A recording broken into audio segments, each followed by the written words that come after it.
everyone. We're here to talk about the state of e-ink in 2023. So basically, we're going to try and run through all the devices that are worth considering at this point in the year, this year. And this is Chalid. If you've not met him before, my name's Kit. But Chalid, I really love chatting to you. Every time I chat to you, you always tell me something I didn't know about, like the history of e-ink tablets. You've just got such a long, wealth of knowledge, a long, depth of knowledge of the whole industry around e-ink. So I'm really looking forward to hearing your opinions on where we are now and where this is going with these devices as being some examples. I can't hear you, so let's double check that. I wonder if it's on this one. I bet your microphone is on this one. Try again, Khaled.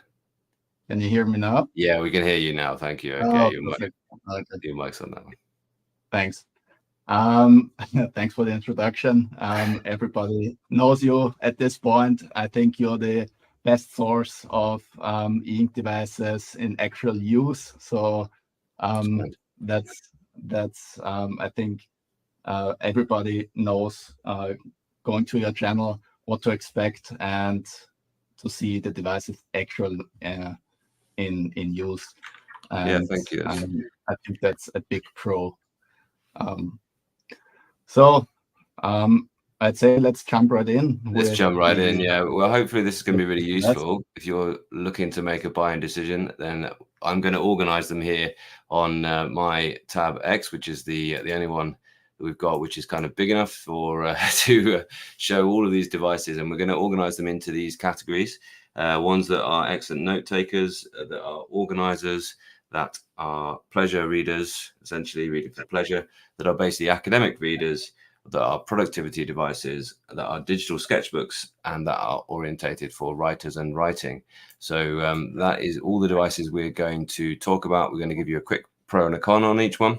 And we're going to go ahead and we're going to put them into these categories. And hopefully that will make you help you with any buying decisions. Comments obviously are available, and we will stop for some Q&A, short amount of time for each one, because we've got a lot of devices to consider. So we're going to jump straight in with the Tab Ultra, and I'm just saying the sort of Tab Ultra line really, because we've just had a launch of a new one, which I don't think anyone has in their hands yet, but I'm going to use the Tab Ultra C as my example for that. My biggest pro for the Tab Ultra C is the keyboard case. I do think the keyboard case is absolutely brilliant. Thinking about it now, actually, I'm about to use my fingerprint to unlock it. Maybe the position of the keyboard case the fingerprint when it's in the keyboard case could actually be a con. But I'll have to put my code in off camera.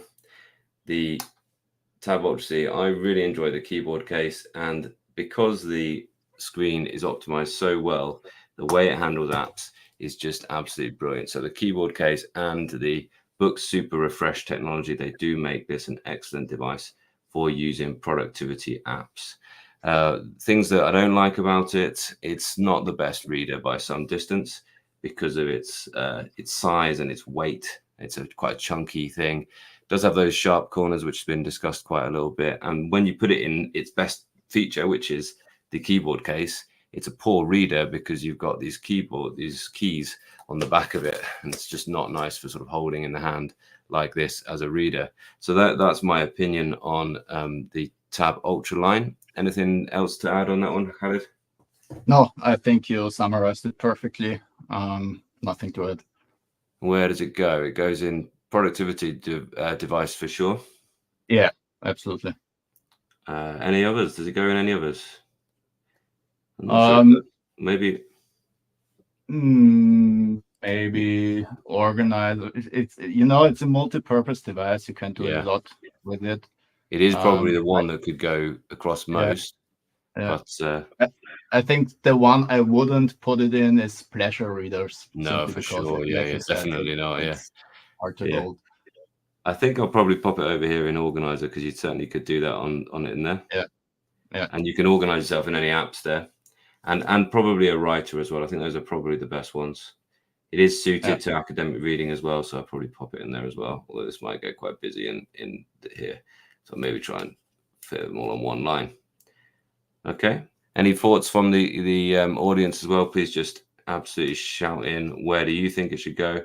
Any other pros and cons that you think about it as well? So yeah, it is not, as you say, Tab Ultra is not a reader for pleasure, but it is actually a really good writer because of that really big pro, which is the keyboard case.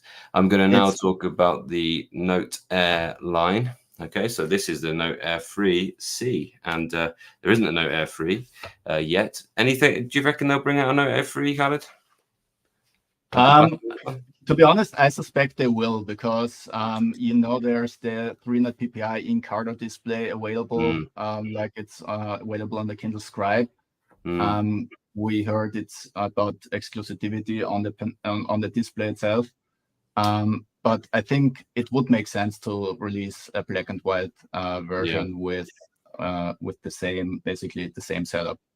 Yeah, maybe try and make it cheaper than the this one. Maybe even try and maintain the price currently of the Note Air 2 Plus, which is not far less than this. It's only $50 less than this, that's the difficult one about releasing a color, black and white rather, is how do they price that? I think some really interesting points already from AM. Seems to delay when writing, for the writing to smooth out. I think you mean the kind of anti-aliasing sort of after that, and there's that first stroke there as well. Although you just forgive it for all its positives, really. What's my pro for this one? The Note Airs are so thin, they're so light, and then they're also so capable. And really, this device, I mean, when the Note Air 1 and 2 came out, it was so powerful for an e-ink tablet.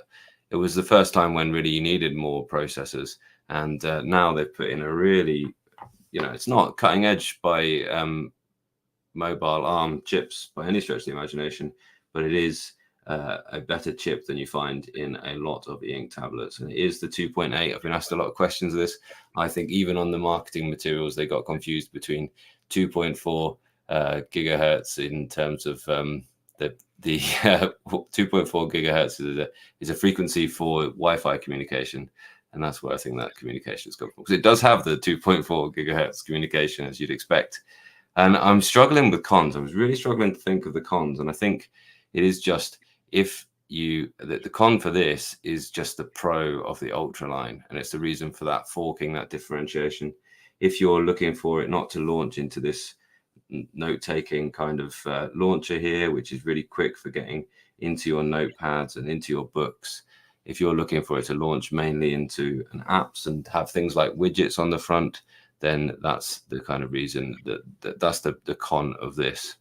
And all of the new features in the new operating system are really good, and they should well be coming to all old Boox devices beyond a certain age, I would imagine, that are sort of less than 3 years old, I would think.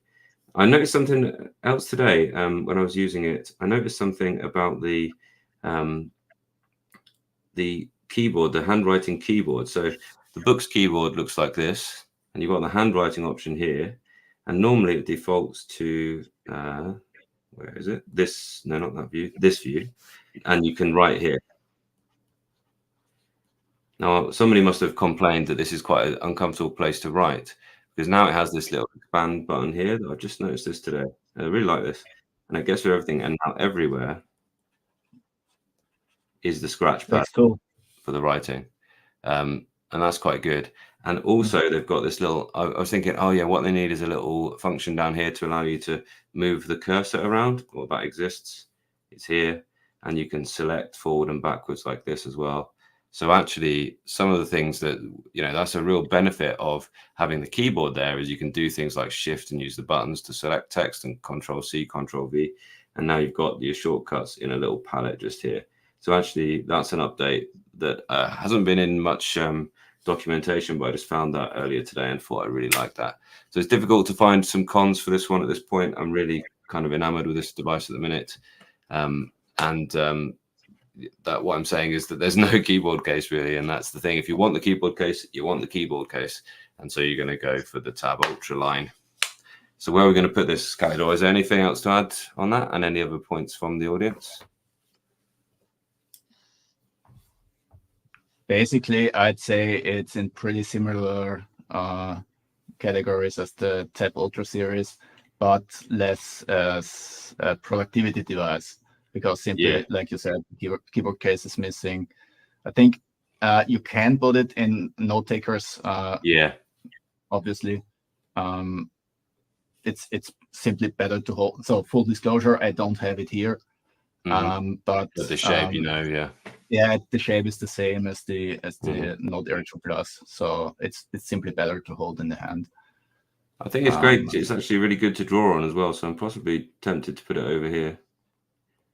And does it have the same paper-like texture on the screen as the Note Air 2 Plus? Yeah, it does exactly. Yeah, yeah, and that's really good. And they added in the pencil feature, they've added a more textured pencil as well, which is very welcome.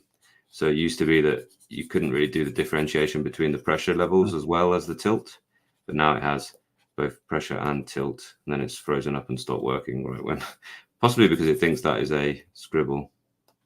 No, it's just totally frozen up. So there we are. This is the joys of live stream. I actually really like this, because you see this. It isn't something I think this is the first time this has happened, but it's happened right here on a live stream, and hopefully it'll be back. It thinks it's just restarted. Look, so it's probably going to restart from scratch. There we go. No, it's not restarted from scratch, but it did need to do a full reset. So we could probably list that in a con. It's got stage fright. Let's move on, shall we? Any other places that would go? Could you put it in a pleasure reader, do you think? Possibly, yeah, because it's easier to hold and more comfortable. But still, it's I'd say it's a tough sell as a pleasure reader if you primarily want to read, because obviously there are other devices more suitable.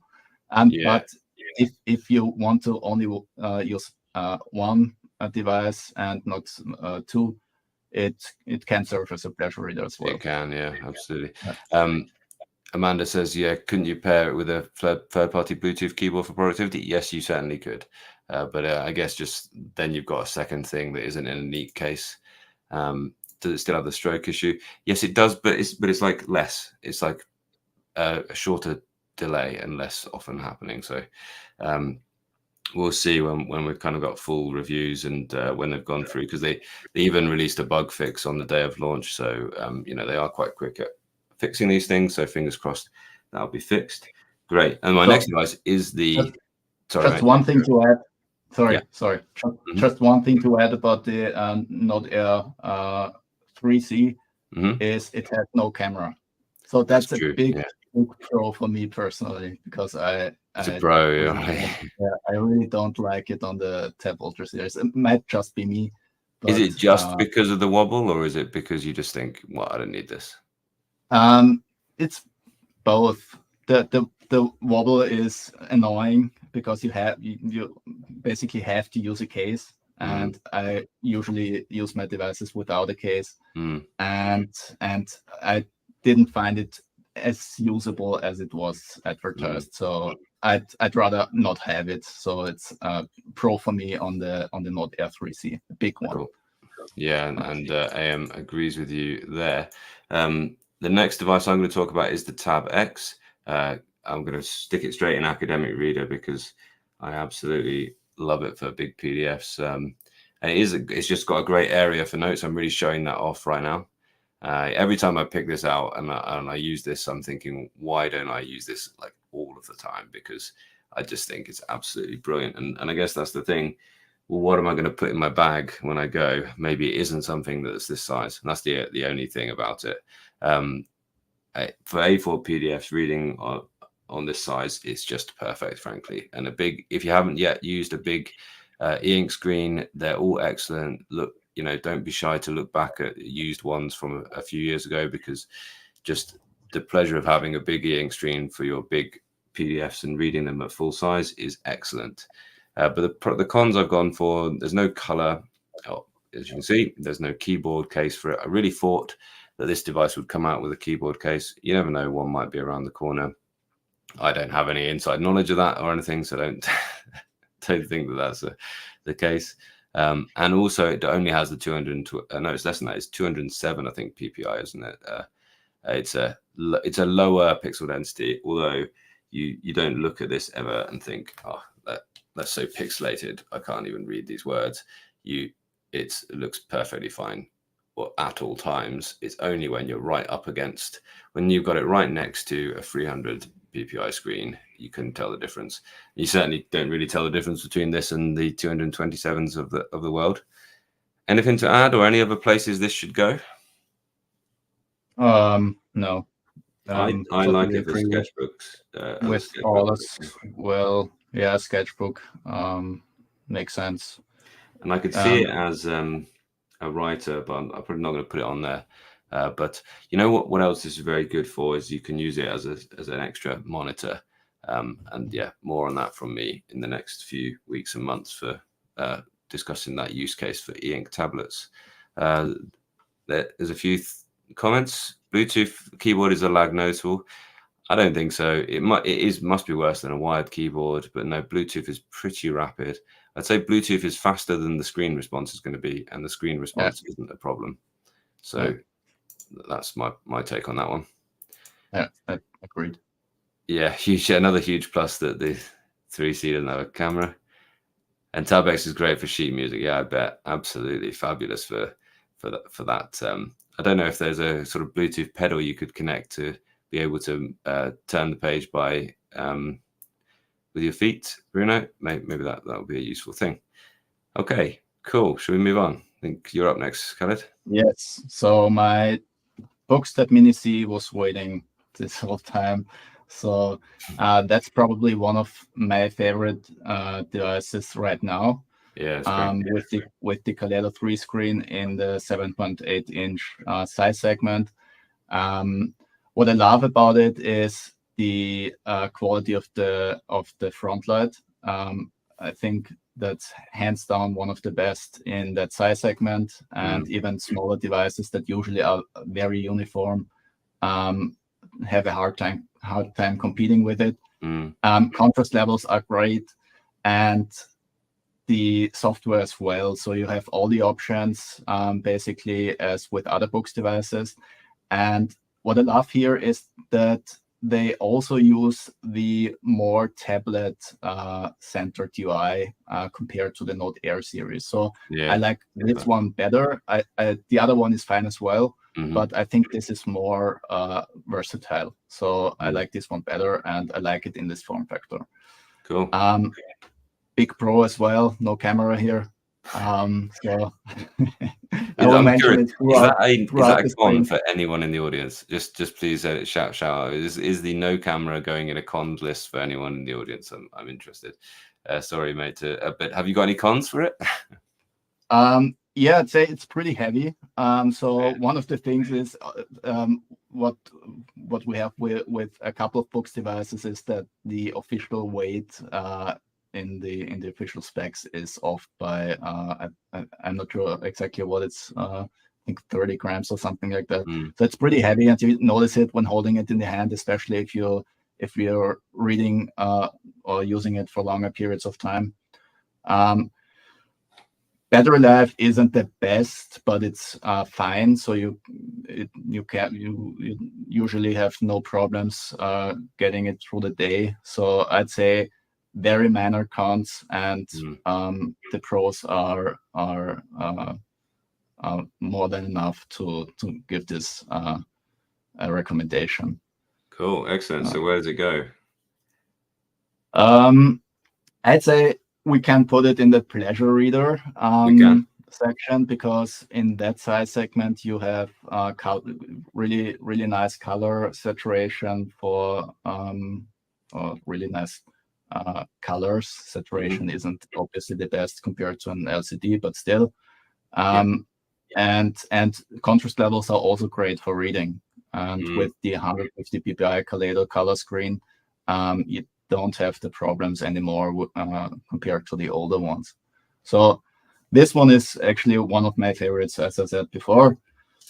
And pleasure reader, obviously you can use it for note taking as well. I think that's something that makes sense because it's compact. You can take it with you easily. So compared to the Tab X or even the 10.3-inch devices, it doesn't take a lot of room. So I think as a note taker, it's also really nice. Excellent. Yeah, so my wife would certainly concur with the pleasure reader. She's enjoying Kindle on it absolutely very much.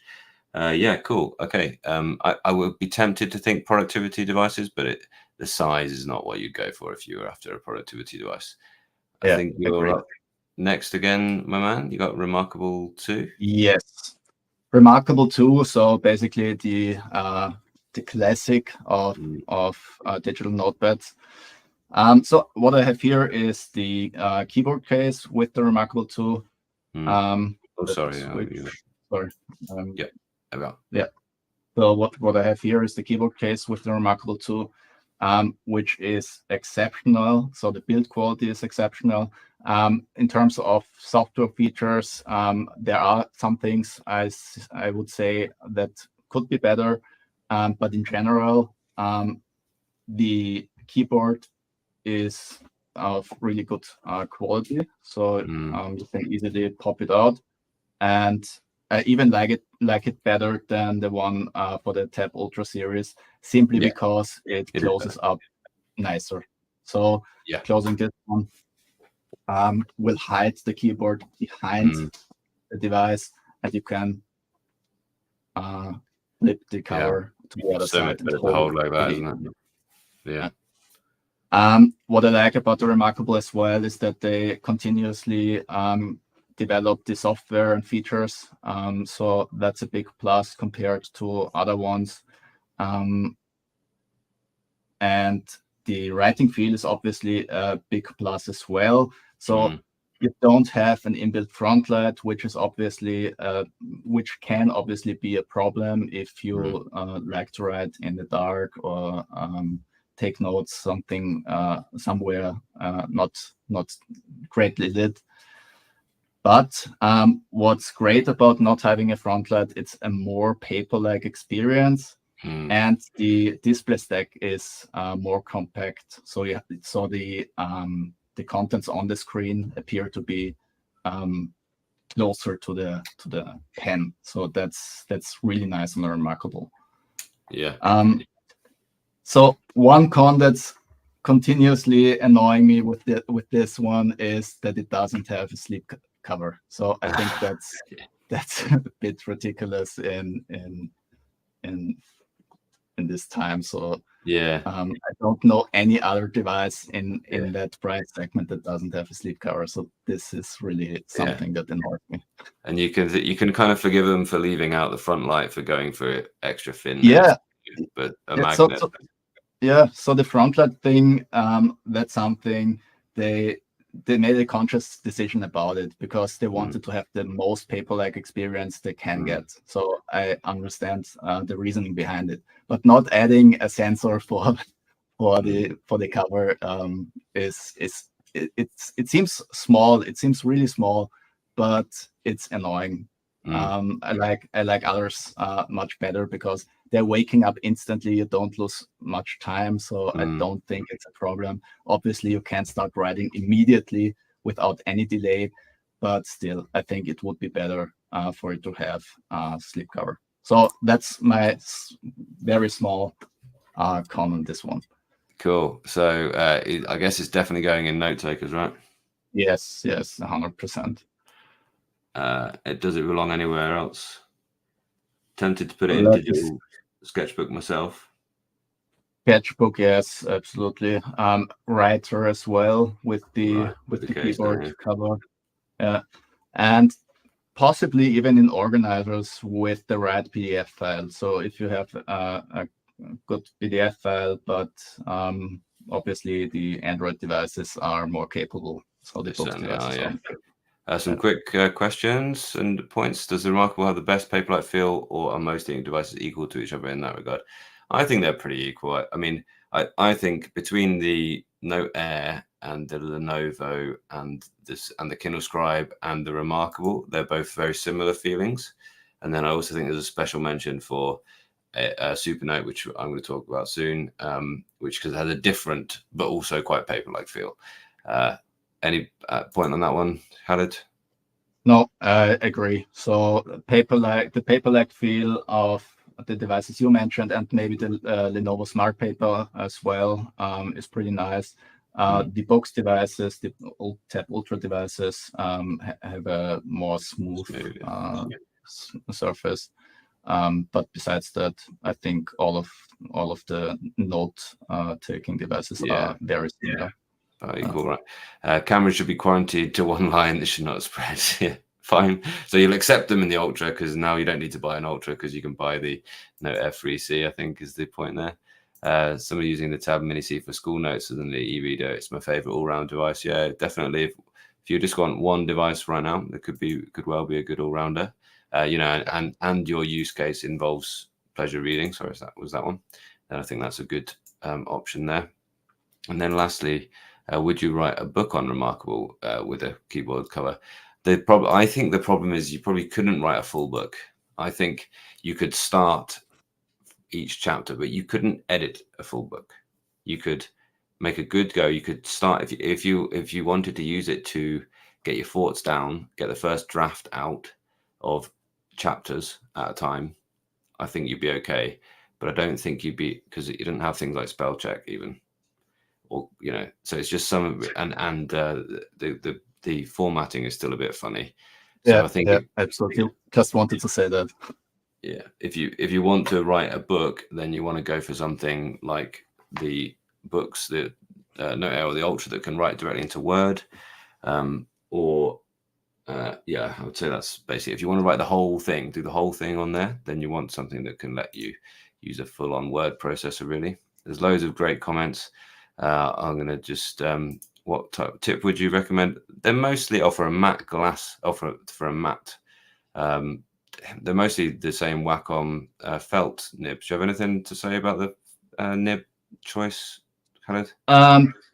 I've tried so basically all of the pens that come with the devices are the same, except the Supernote. If I'm not mistaken, the Supernote comes with titanium nib by default, which has a different writing feel, but obviously is more durable. So personally, I like the regular tips more.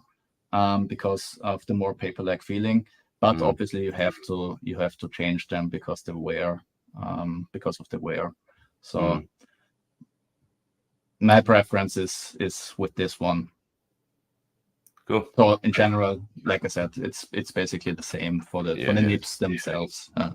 There are some options. I feel like Wacom probably, and some other companies as well, will release a kind of plethora of different choices gradually over the next little while, but we'll see.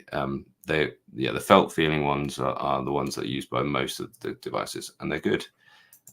Speaking of writing experience, which is your preferred pen and why? Was that the Bigme pen? Is that your preferred pen? No, absolutely not. Yeah.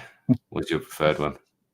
I think I like the Remarkable pen the most. Nice. I have it somewhere else. But I think this one, I think it's called the Pro pen, the more expensive one. The Remarkable pen. So do you like the one with the Boox one with the eraser on it? Is that the one? Yeah, that's also pretty nice. So I like the weight of both. Both have pretty nice weights.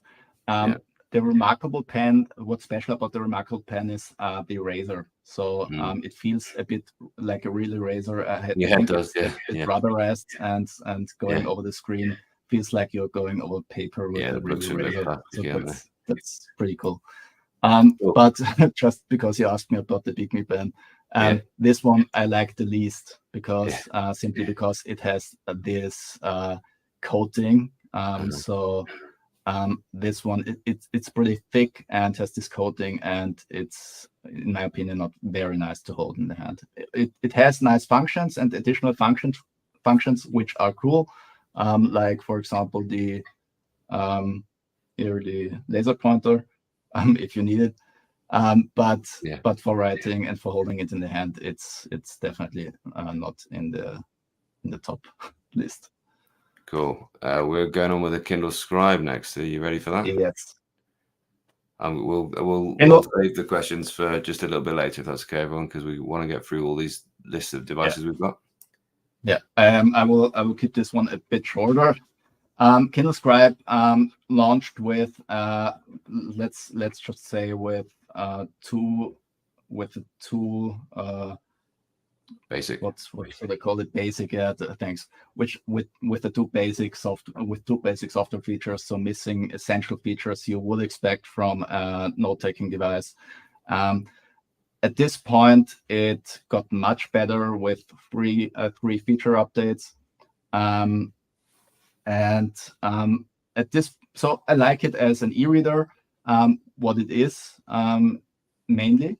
So you should think about it as an e-reader and not as a note-taking device first, because it comes from the reading side. But the note-taking functions, like I said, got much better over time and are pretty nice. And what I especially like about it is the pencil. So the pencil, pencil function here is one of the best, I think, with tilting and pressure levels. I think they nailed the pressure levels on the Kindle Scribe. So that works especially well here. But the biggest con is that it's still missing software features which would make life easier. So I think the last one was months ago. So the last one was released months ago. They recently updated, I think, the Android and iOS apps for additional functions, but the Kindle Scribe wasn't updated for quite a while now. So hopefully they will continue working on it, but but at this point, view it as a e-reader first and as a note-taking device second. Note-taking is nice, but not as nice as on dedicated devices like the Macro 2. And to get to the question, I actually, so that's, you can put up a PDF file, and I drew it from the PDF file and copied it to the notebook. I wouldn't have gotten the shape as perfect as I got it here. Is it the Enterprise? It's not the Enterprise, is it? Yeah, it's the Enterprise D. Oh, right, okay. From the top. D? Yeah, from the next generation. Next generation. I thought that was rounder at the front. So that's okay. It's Picard's first ship, is it? Yeah. No, not exactly, but it's the one. First Enterprise. So it's not is it a pleasure reader or an academic reader or both? Academic reader, I wouldn't say, because PDF functions aren't especially great. Pleasure reader, definitely. Note taker as well, I'd say, with a few drawbacks. Digital sketchbook possibly, because like I said, it has really nice pressure levels with the pencil. Yeah, I think that's it. That's your lot, yeah, absolutely brilliant. That's wonderful. There's some really good questions as well. It's not Wolf's fault. This one is not Wolf's fault. Got it. No, this one not. The Enterprise E was Wolf's fault. Oh, is it? Oh, that's from right. the last year. We don't need this to go into a track fest, everybody. We need to look at the Kindle, the other Kindles. Is that a Kindle you've got there as well? Is that the Oasis? Yeah. I have the Kindle Oasis here. But cool. I think you're first with the Kindle. Yeah, I'm gonna go. This is the Paperwhite. It's good. One of the cons is just how. One of the pros is just how fast it wakes up every single time. I mean, I actually haven't been using this at all for ages, and it's still got lots of battery life, and it still just wakes up in tiny amount of time from a very deep sleep, conserving a lot of battery. Still halfway full, and I honestly haven't charged this since I last read on it, which might well be in April actually. Just been using other things and obviously testing them all out. It's got a great screen. It's always been the 300 dots per inch. It's always had amazing lighting. This is the Paperwhite signature, wireless charging. I don't know why they thought that was a feature anyone needed in a Kindle, because you never need to charge it, but it's got that as well. The cons is single purpose, just for reading and just for pleasure reading, really. So I think we'll only put it in one box here. Yeah. I'm saying Kindle and Kindle Paperwhite, and you've got the Kindle Oasis there as well, which you want to talk about for a moment afterwards. But my daughter has the Kindle, and the Kindle Kids edition, I think, is a fantastic, really fantastic value device, and she absolutely loves it. Absolutely loves it. And she's an early reader now, so she's got some early reading books on it, but it tells her stories, and she really gets into the Audible things. It's also got a lovely case. This cork case is lovely, but her one has a lovely unicorn case on it, which is pink, and it's a great device for your family to get your child something that they can really enjoy books on in that way, and really love it as much as she loves it as much as if I bought her an iPad or something like that, possibly even more, because it's just more appropriate for her age at this point as well. And I think it's an absolutely fabulous device, and I think that they're great value, great library. So anything to add on the Kindle? I'm going to stick it in pleasure reader. Yeah. Kindle Paperwhite has exceptional contrast levels and lighting quality, I'd say. And yeah, I think nothing else to add. Cool. We'll go for the Oasis. Tell us about that. Interesting one. Yeah, that's interesting for a couple of reasons. First, it's one of the very few devices with an aluminum frame and this asymmetrical design, not only on the front but also on the back of the device, which is especially comfortable to hold. You have this really great page turn buttons here, which are with really great haptics. Front lead is also very even, not as even as on the Kindle Paperwhite, I'd say, but still very even. The one thing that's curious is that Amazon hasn't refreshed this one yet. So people have been expecting a refresh, and I was one of them for the Amazon devices event, which was held a couple of weeks ago. So I fully expected them to release the next version of this one, which didn't happen. The biggest con here is it still has a micro USB connector, which is obviously outdated at this point. So I think I don't have any active micro USB devices around me anymore, only USB-C. So that's the biggest con with this one, I think. Other than that, it's still a great e-reader, and I still recommend it if you can live with getting an extra cable for this one to charge. Yeah. So apart from the USB-C, what else would you update? What else would you want to see them update on it? I would expect note-taking features like on the Kindle Scribe. The Kindle Paperwhite, I have it on my other desk. The Kindle Paperwhite has essentially the same screen size with 6.8 inches. This one has 7 inches. So there's not much of a difference. And I also expect them, if they update it, to grow it in size to 7.8 or 8 inches and include note-taking features. So maybe I can see it. It's not called the Oasis anymore, but yeah. Sorry. Yeah, exactly. Yeah, but that kind of premium aluminium build with a little stylus maybe that slots in or something would be really nice to see, wouldn't it? Yeah, cool. I can see it. Yeah, maybe color as well. Some really great comments, guys. The Paperwhite is so darn good for a dedicated reader. Absolutely. Just going back a few Kindle ones. We'll go, but there's loads more comments to go through as well. But we'll save them up just so we move through this stuff. Glad to hear that. Thank you so much. I really love to hear that. I make a lot of content about a lot of devices, and I just love it when somebody comes back and says it's been a good one. It's great value. Shane, wasn't it? That was all about great value, and I'm presuming that value will be back again in for things like Black Friday. But still, I also got a comment, somebody telling me that the refurb one, they got a full 64 gigabytes premium pen refurbed for certified Amazon refurbed, £250.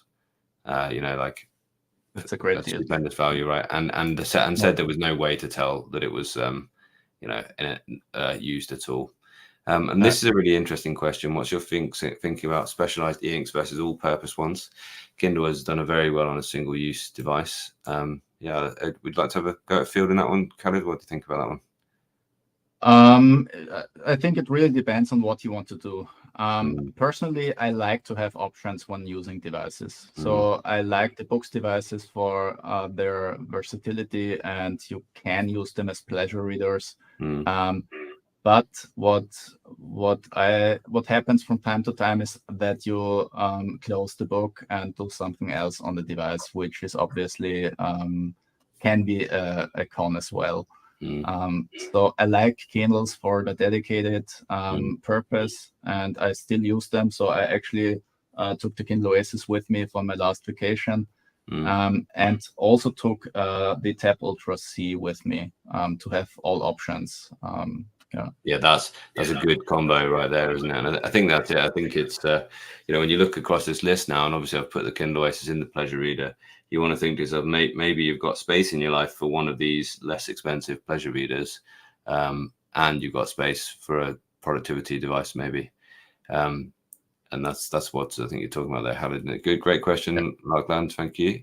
And this last one about Kindle, Kindle Scribe wouldn't open a Kindle, but by Stephen Wolfram from 2023. Tab Ultra C can, and all over Android phones and tablets can. Same with some PDFs, but rendering on Tab C, some PDFs can be awful. Have you discovered it's called dithering, but they call it something else, like image enhancement mode on PDFs. You might want to turn it off when you're looking at kind of simple line art type diagrams, and on when you're looking at pictures. It might be something that you want to look at there as well. But yes, I agree. It is still coloring and can still be a little bit hit or miss. Anything to add on that comment, Khalid?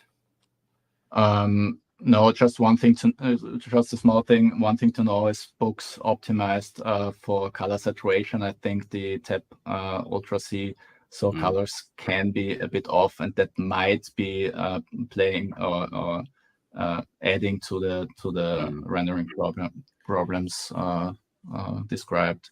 Thank you very much for saying that for us, everybody. Smash that like button.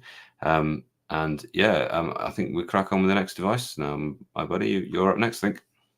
Yes, I have the Pocketbook InkPad Color 2 here, which is actually not the device I want to talk about, because Pocketbook released or announced the InkPad Color 3, I think 2 days ago. The InkPad Color 3 has a Kaleido 3 screen. This one was released in summer 2023 and has a Kaleido Plus screen. So I would recommend to wait for the InkPad Color 3 to be released, which should happen in November. Pocketbook has a dedicated or also a very purposeful user interface for reading, and doesn't do Android. So that's something to keep in mind. But the software is really great for reading, because you have the best library function here available with different options. You can manage books with Calibra easily, with Calibra tags easily. You can use folders. You can scroll through lists. You have the buttons here. You have an inbuilt speaker for listening to audiobooks and text-to-speech. It's waterproof. And as I said, with the Kaleido 3 screen, it won't have the same problems with the subpixels of the Kaleido Plus screen as on the InkPad Color 2. So the InkPad Color 3, I don't have it here, and I didn't have it. I didn't try it yet, but I fully expect it to be as good in terms of color saturation and rendering quality as other Kaleido 3 devices in that size segment. So if you only want to read and don't need Android and don't need other apps, this one is a really good choice, I think. And one thing to mention is this one and the other one, so the InkPad Color 3 has a new quad-core CPU which is really great for handling and for using the device, especially compared to the older version, the InkPad Color 1, which was really slow. So cool. Definitely a recommendation for the InkPad Color 3 if you want an e-reader with Kaleido 3. And it's the cheapest Kaleido 3 device on the market, I think. Right. Okay, that's worth knowing. Yeah. If you just want a color reader, InkPad Color 3 is the shout there. Absolutely. It's great because Pocketbook is not a device that I've tried, not a company that I've tried yet. I'd love to. But you're going to tell us a little bit more about the InkPad X Pro, I believe, next. Yes. So let me get this one. Again, same as with the InkPad Color 3. I don't have it here because it's still not released. They announced it, the InkPad X Pro, which will actually run Android. So it will be a note-taking device with Android 8, which is, I think, the biggest drawback of the device. But it will have Google Play support, at least from what they told me. And what's great about the InkPad X is that it's really lightweight. So it does have an InkHarder Mobius display, which you don't see that often anymore. So that one is based on a plastic surface, so that the screen itself is put on a plastic, I think, frame instead of glass. So instead of a glass layer, it has a plastic layer. And it's virtually unbreakable. You can damage the screen and the surface when not being careful, but it shouldn't break when dropping the device, for example. So it's lightweight and should be unbreakable, essentially. Yeah. So like I said, Android 8, not the greatest thing. And let's see how it really how it translates to real world use, but let's wait and see. It should be released this autumn. So what's the newer device called? Sorry, InkPad X Pro.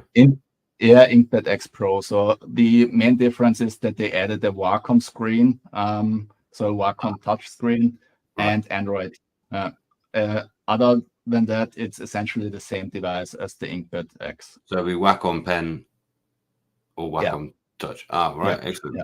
Fabulous. Yeah, that's really exciting times for InkPad. And where would we put the InkPad X Pro then, do you think? Productivity? Or? Sorry? Where would you put it in these categories? Yeah, definitely a note taker. So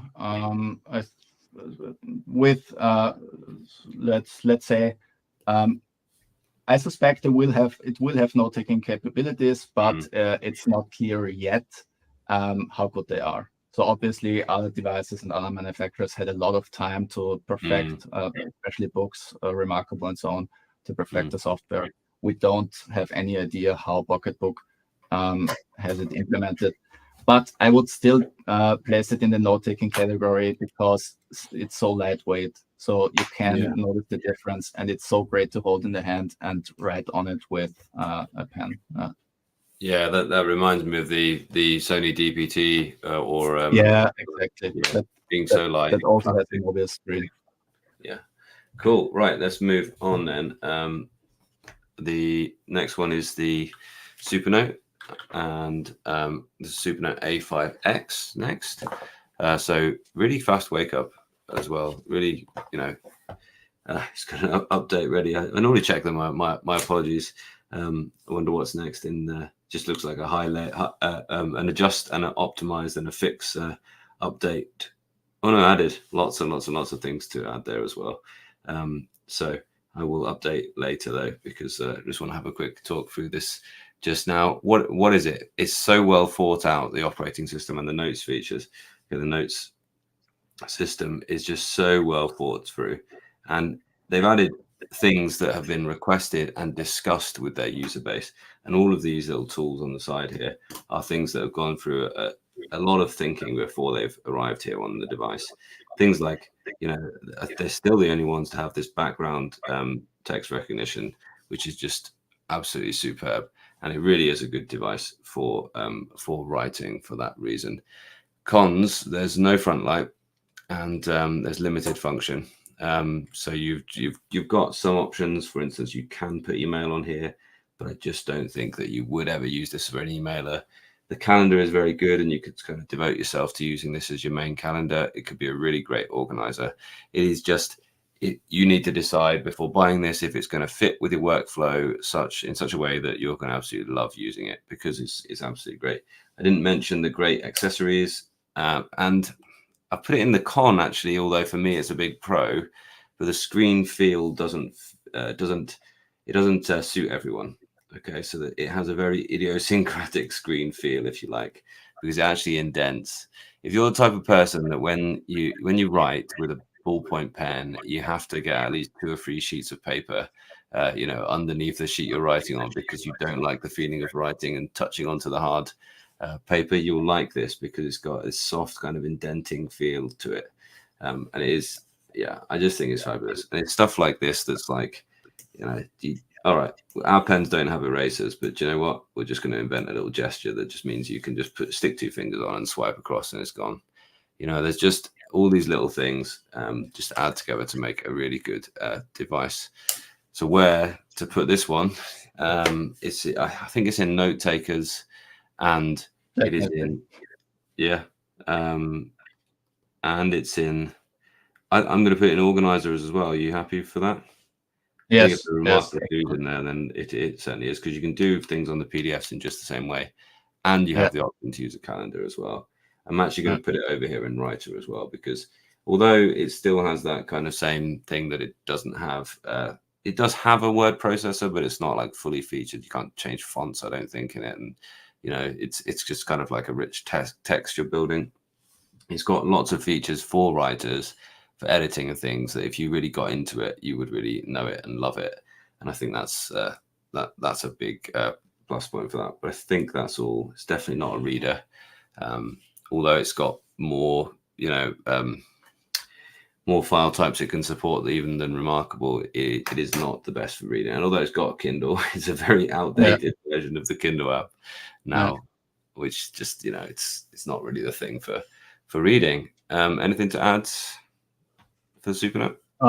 No, the writing feel I thought was a marketing gimmick when first reading about it on their website, but it actually really feels different than anything else on the market, in my opinion. So I like it a lot when I first tried it, and I still like it.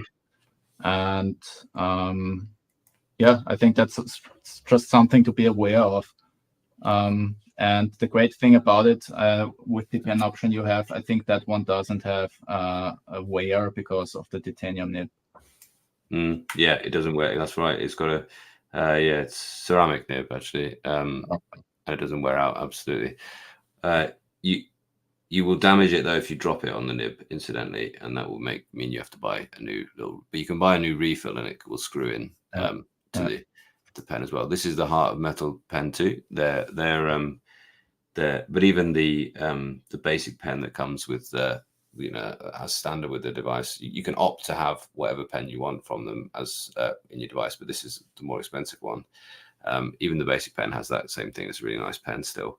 The pens are really, really good. I love how Christina just lurks during work time. Good to see you as well.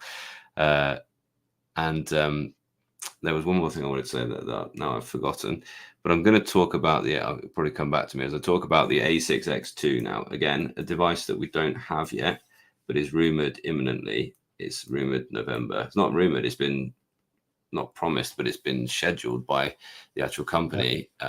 Although there's not been an official kind of big launch. They're not doing the glitzy stuff that some of the other companies are doing.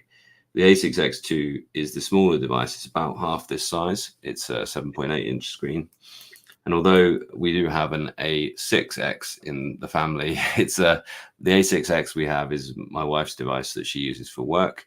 And so therefore she has a lot of notes. And I'd probably be happy to feature it in a video, but I don't want to put it on a live stream just in case I show something which is sort of intimate business details of hers. So it's not here now, but the A6 X The big good thing about that is that you've got the same organization and writing power in your pocket. So you've got the same excellent calendar with the memos, and you can link this to your Google Calendar incidentally, and it knows where your notes were and what you were doing there. It's got the same little swipe down. It's got the same screen feel. It's got the same background text recognition. You know, it's just, it's excellent. And the A6 X2 promises to be just as good, but just a slightly updated package, really. What I would say as a con for that is I personally find writing on that smaller device size, I find it a little bit too cramped for longer form writing. So therefore, if you were going for this as a writing device, I would only go for the full size A5 X. And we hope for an A4 X at some point. That would be absolutely fabulous as well. And there's an interesting thing about that too. It doesn't just mean second generation. It also means that it'll have dual operating systems. So you'll be able to choose between Android operating system, not full with all the Google Play Store most likely, but also this is this is the Android operating system, the X ones, and the older A5 is the Linux-based operating system, and the A6 X2 you're going to be able to choose which one you want to use essentially. Cool. So where would I put that? Note taker and organizer probably as well. The A6. Would you agree? Yeah. Yeah. Basically the same as the FF. Yeah, but not the. I wouldn't say it's a writer particularly. Although that being said, no. Yeah, you're right. For long form writing. Yeah, for longer form. Yeah. For that being said, yeah, I think that somebody asked about a sort of palm-sized pocketbook type thing. You know, perhaps there's a place for that. It is a kind of, you know, it's a small moleskin size, which fine for scribbling down little things. Good for just chucking in a bag, but not for sitting and writing that novel that's been on your mind for many years. Okay, well, you're on for Bigme now, Chalid. Yes. Yeah. There was just one question about showing the difference between Kaleido and regular e-ink color screen with the brightness. Yes, it's this one. Yeah. So you can see both frontlets are disabled, and you can see there's a clear difference between the brightness levels of the screens. So the color screen is much brighter. Yeah. There's plenty of people, for instance, one like common for people with dyslexia, that they don't like they don't like things printed on pure white paper, and they actually get things printed on colors because it reduces the contrast and they can see the text better. So actually, lower contrast for reading isn't necessarily all bad. Although I'd say on the whole, more people would probably prefer the whiter background if it was just for text reading. And it is definitely a limitation of the Kaleido, the way that Kaleido works is that. One more thing I was going to say about that particular comment, I also thought that was an interesting one, is about seeing things in the kind of flesh, isn't it? You know, I've seen the Kindle Paperwhite. I know what a black and white ink screen looks like, but actually, how can people find, you know, people want to judge whether the color screen would suit them, and they can't find all these devices in the shops. And that's something that I think this is still just so kind of niche that the best place you can find things is like people like us chatting about them on YouTube. You can't go into many shops and actually try these things out. Yeah. So that's what I'd love to see change over the next sort of few years for people, really, is being able to actually go in and try and play about with things before they purchase, because they're not cheap. Okay, let's jump into Bigme. That's the Bigme Gallery. So that's the very first device with an InkGallery 3 screen. What's special about InkGallery 3 is that it's actual real color ink. So it uses ink particles for color generation instead of a color filter on top of a black and white ink screen like Kaleido does. So that's great in principle, but the main problem with the Gallery is that it does have a few drawbacks in everyday use. So the first one and most annoying one is that the refresh can be really slow. You can see it. That's great to see it in the live stream. You could see it took ages to change the page. It's not always as slow, but you can see it's it definitely is a device that's not optimized that well. So maybe it's just me not tapping the right section here, but you can see depending on the mode, on the display mode, you have different display modes. It can be slow to refresh. I will talk about this about the Bigme software with the other devices. So we are talking about the Bigme S6 Color Plus and the Bigme InkNote color as well. This one's the Galley this time, and we're going to talk about the Bigmes as well. Yeah, you're looking at the Galley, which is the gallery free screen. This one is $700 I think. To be honest, I'm not sure if it's still at that price point. I bought it for, I think, 700 euros. And that's incredibly expensive for a device like this. But obviously, I wanted to try the new technology.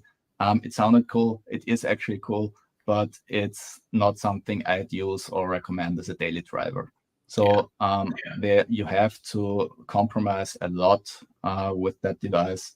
And so if you're an e-ink enthusiast and absolutely love e-ink and have multiple devices to try, it's cool to see, but it's not an everyday use device in my opinion.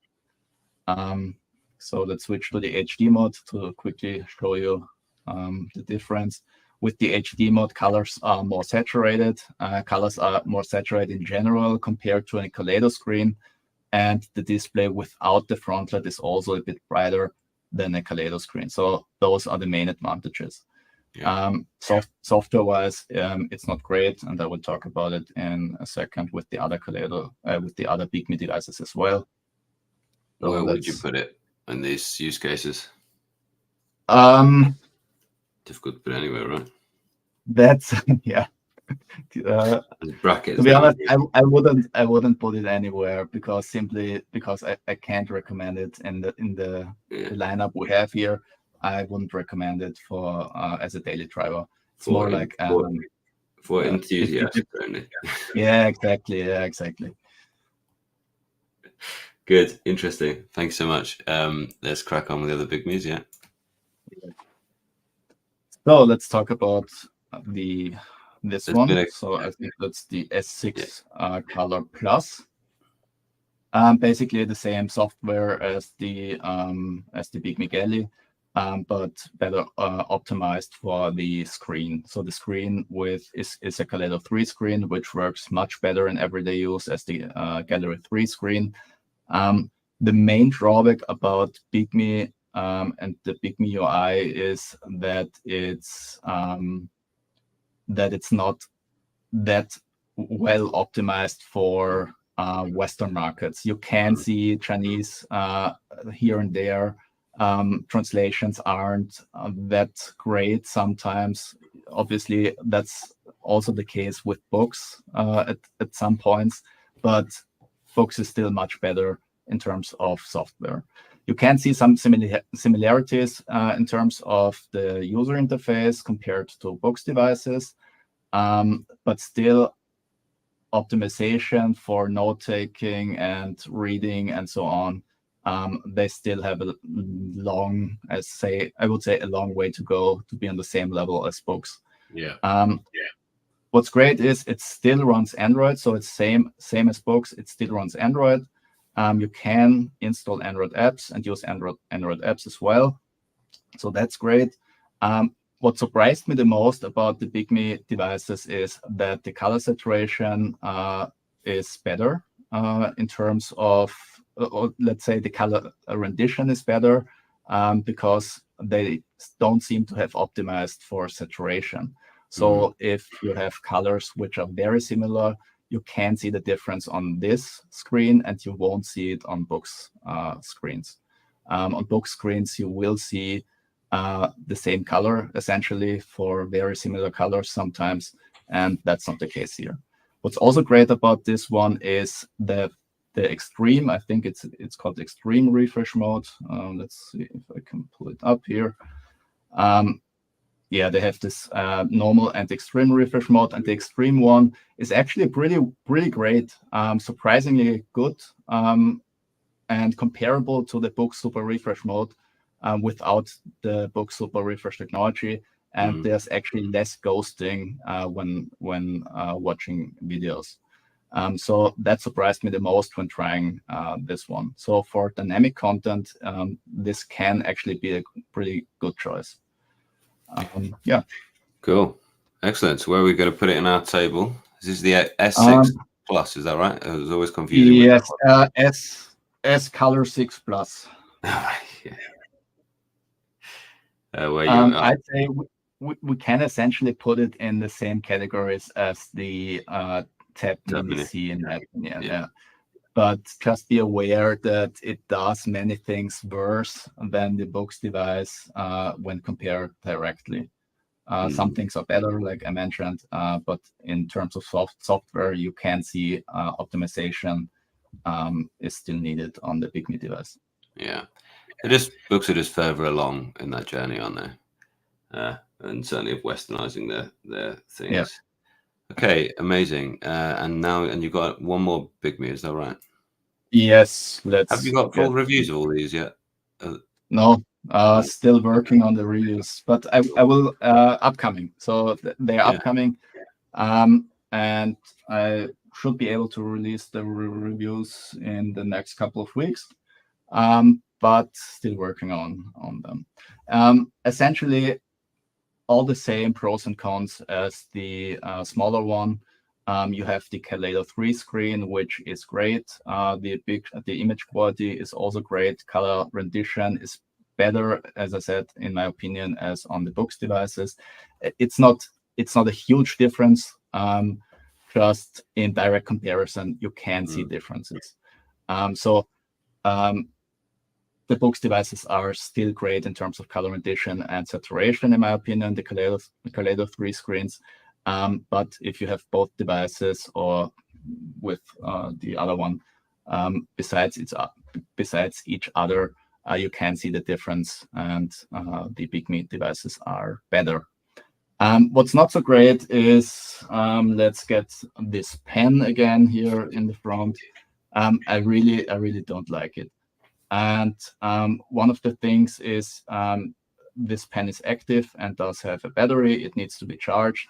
You have these Pogo pins here to charge it. It works without any issues, so that's fine.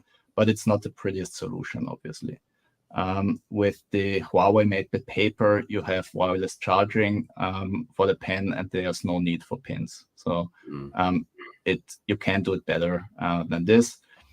And what I also don't like are the cameras here as well. I don't dislike the cameras as much as on the Boox devices, on the Tab Ultra devices, because they are not protruding. So you can put it flat on the desk without any wobbling. So that's nice. But in terms of data privacy, especially having a front camera on an ink device is, in my opinion, pointless, to be honest. Interesting. Yeah. Yeah. Because who will do a conference call on an ink tablet? No. I don't think that's a real use case. But yeah, the only time I thought that it could happen is like maybe I don't know, you've forgot to charge your phone or something like that. Yeah. Okay, in emergencies, but yeah. In emergency, you just pick up the telephone. So the Bigme InkNote, and is that the Color Plus Lite or the Color Plus? Which one's that? That's the InkNote Color Plus. Yeah, that's the latest one. So probably a note taker. Yes, I'd say the same as the other one. Same as the S6 as well. Yeah, same as the smaller one, the S6 Color Plus. Well, it's not a pleasure reader though, surely. Oh, sorry. Yeah, you're right. Yeah, sorry. Organizer? That's my bad. It's not a pleasure reader. It's what I have to say for both or for all three devices, hardware-wise and in terms of haptics, all of them are very nice. So build quality is really good. And I'd say even nicer compared to the Tab Ultra devices. I'd say similar to the Note Air devices. This one. So the larger one. So that's a big plus, and I think for pleasure reading, you can use it similarly as the Note Air 3C. Okay. So just be aware, it's a bit larger and it's a bit heavier, but still you can use it. Yeah, but I certainly wouldn't recommend it as a sketchbook like we No. Yeah. So I think just there in the notes, really. Cool. We have 4 more devices, and there's some amazing comments. We're going to try and get through those comments. There's a really good discussion going on about whether Best Buy should have some devices in. Yeah, Best Buy sells remarkable, but then you go in expecting to be able to try one out, and you can't do that. So thanks very much, Vladimir. Thanks very much for your comment. Glad to see you here. And then there's also a really good conversation going on about the Boox Palma and how we'd love to see it with a SIM card and a small pen, just like the Samsung Note. Absolutely, wouldn't that be great? That would be a game changer. Is used too often, but it would probably make some differences in the way that things worked. I don't know. It was an alternative to game changer that's not so used often. Right, and I'm just looking for, there it is, the Kobo Elipsa 2E. I really like this device, and you were pleasantly surprised, I think, by this device as well when you reviewed it, weren't you? And we had a long discussion about this, because, like, actually, it is, for what it is, it's a really good device. It's a really good reader. Simple as that. It is a really good reader. I really like how light it is. You take it out of that case, and it's just like hardly anything in your hand for something of this size. You know, it's got that kind of plastic and kind of durable feel to it. It's just a really good, and it just, when I used it, it just made me want to read. You know, just I was using it as my work planner, so it does work for that. It does do the job of an notebook, and you could use it for just scribbling down your thoughts and things like that. You can use it for writing things. You can use it and annotate on top of PDFs. I think that must have been what I was doing with it. Must be in my book somewhere. Yeah. And it worked. It did all the things. It didn't do any of those as well as other things, but it did do reading as well as other things. And that's really worth mentioning. I really like the design of the case. It's just, it's really, really good in terms of that. It feels good in the hand, felt good, enjoyed pulling it out of the bag. I got a good feeling from the device, apart from the lack of flow in the writing, and it has a terrible stylus. It just feels like going back a few generations of stylus, really, using this thing. And I guess it's because I'm just so used to the Wacom Myanmar devices, but if your primary use is going to be using a stylus, it's a no. The only people I really fully recommend this to is people who already have a Kobo of some description, and they have a library there, and they want to add to that, and they want to be able to write on it occasionally. But if you're thinking to yourself, I want this because I can write on it, then I just can't fully recommend it, really. But it's really nice. It is really, really good as a reader. It probably does span that kind of gap, just like the Kindle Scribe does, as a pleasure reader, but capable of just that little bit more. PDF handling is probably a little bit better than the Scribe. Is that correct? Wouldn't go so far. No. Maybe a bit, but it's not great in Kobo either. No. So it is a pleasure reader, but it's a good one, and it's a good size, and it can add that little bit of functionality to it. But I think that's probably as far as you're going to go with it, really. Any other thoughts on that? Let me just add, front light is great on the Kobo Elipsa 2. That has an exceptionally good front light for a 10.3-inch device. So you don't see that very often. And I agree, it's a shame that the pen latency is a bit higher, on the higher side, because the note-taking features are actually pretty good. So then, software-wise, they have actually pretty good note-taking features. Yeah. Yeah. Cool. I think all we need to say about that. And then you've got a Kobo as well, I think. Is that a Libra there? Yeah, that's the Libra 2. And that's actually one of my favorite dedicated e-readers, because it has such an incredible front light, same as the Elipsa 2. It has a very uniform front light. I think I'd even say it's the best in that size segment in terms of evenness of light distribution. You can't really see any gradient here with the naked eye, and contrast levels are also exceptionally great. So only for that, it would get a recommendation from me. What's also great about it is the asymmetrical design. You have the page turn buttons here. They are not as great as on the Kindle Oasis. Pressure levels are not even on the button, so that's not as great.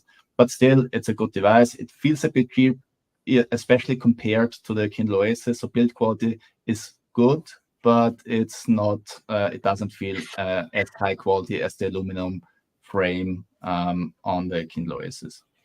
But if you're looking for the best contrast levels in that size segment, the Kobo Libra 2 is still a good choice, even though it's at this point, if I'm not mistaken, it's 2 years old. So take a closer look if you're looking for a dedicated e-reader with great contrast levels and great front light. Excellent. And I guess we're going to put that. We've got a huge list of pleasure readers. Really, we've decided everything is a good pleasure reader. That was the Libra 2, wasn't it? Yes, Libra 2. Excellent. Yes, right. I'm going to talk about the my favorite device to talk about, the Smart Paper. Lenovo's entry into this segment is the Lenovo Smart Paper.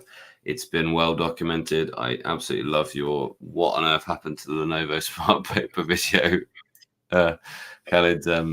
And all of a sudden there it was, and we're like, "What? It's actually here, and it's got no fanfare or anything." But you know, I've talked a lot about it. It's just massively let down by its software, and it even had a update recently, and it's still bad. It's just a bit of a, I don't know what they thought they were doing with this update, to be honest, but it's still bad. It does have a nice solid build. Absolutely, it is well put together. Lenovo have made a nice piece of hardware. I kind of just think that this is the type of device that people should kind of make some hacks for, and just give you a kind of skin that you can put on and make it actually usable. I don't know. I've talked about it so much that it even forgot one of my notepads, one of my planners. It actually just deleted the thing. The kind of finding the files was awful. The pencil tool is good. Generally, the tools that they've developed are actually quite good. It does have pretty low latency. The pen and screen feel is nice. I personally find the pen a bit too thin for my sort of taste. It feels it's the thickness of those horrible, cheap, scratchy biros that we get and we give out to the kids at school because they're the cheapest. If they've forgotten a pen or whatever. The file system and the library I just don't get it in the slightest bit. The thing they've added is like they've made it easier to put things into the library now, and you can import. I think it's this one here. You can should be able to import a little bit more easily from the library, because you used to have to go into the storage, like from the kind of storage app, and then you had to put it into the library folder, and the library folder was hidden way back in the file system, which is through the apps. And then you had to go to the file manager, and then you had to go find your download or wherever you put it, and you had to put it in the right thing, and you always go back to this horrible recent mode as well. But now they've done it so it can pull it from the library. So now they've just added the fact that now when you're in the library, you've got a little import button, so you can go to the download folder and then pull it in that way. So it's not automatically scanning the device, like incidentally, like the Kobo does really, really well. You put the Kobo is clever because you put it in the root, you just drop it into the root of the thing, and it pulls it straight into the right file it should be. It just automatically detects it. This doesn't even sort of automatically scan the download folder. It doesn't automatically scan the documents for things that the PDF reader can read. Generally, it's poor.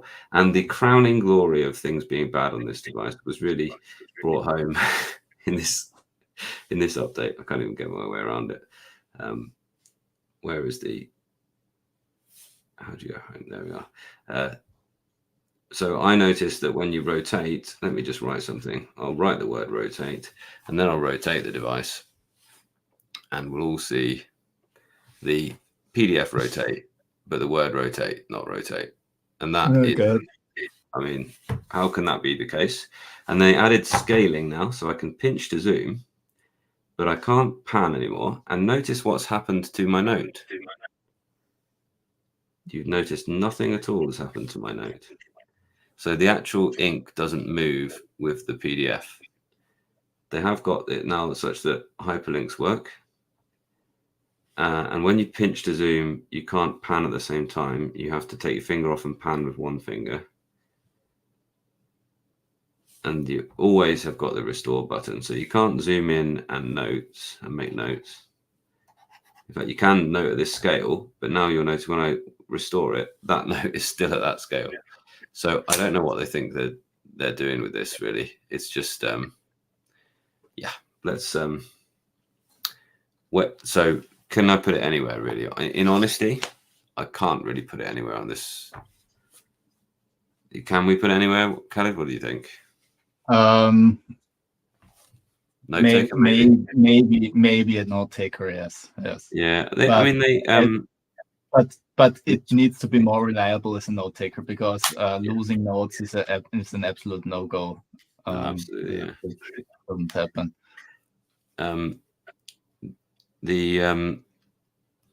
There are some good features. A couple of people asked about recommendations for students, and yes, incidentally, you asked if the Note Air 3 would be a good recommendation for students, and yes, it would be. But they seem to kind of be aiming this at students. Maybe they think that's the one untapped kind of e-ink market at the minute.